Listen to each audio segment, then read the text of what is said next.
Chers amis, bonjour. Je voudrais vous raconter quelque chose qui est plus qu'une anecdote. Comme ancien recteur, je suis contacté souvent par des personnes qui me demandent conseil. Et là, j'ai reçu un conseil sur la question des futures classes de niveau. Vous savez, ce que Gabriel Attal a lancé pour, dit-il, revigorer l'école.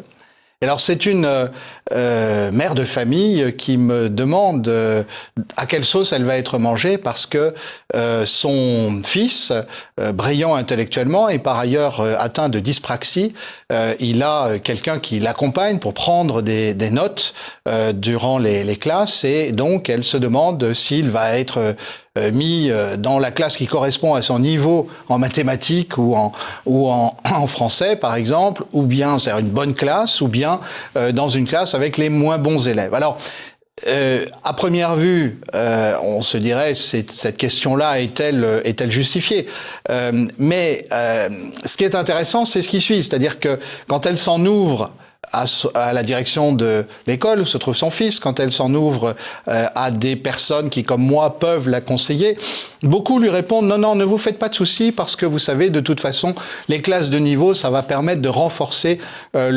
l'accompagnement personnalisé. » Alors, je veux bien, mais en fait, de mon point de vue, on est au cœur de la contradiction de la politique actuelle de l'éducation nationale.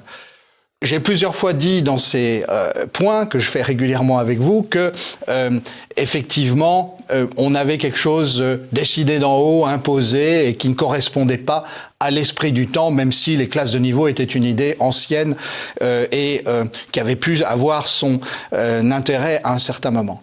Mais là, en fait, ce qui se joue est différent.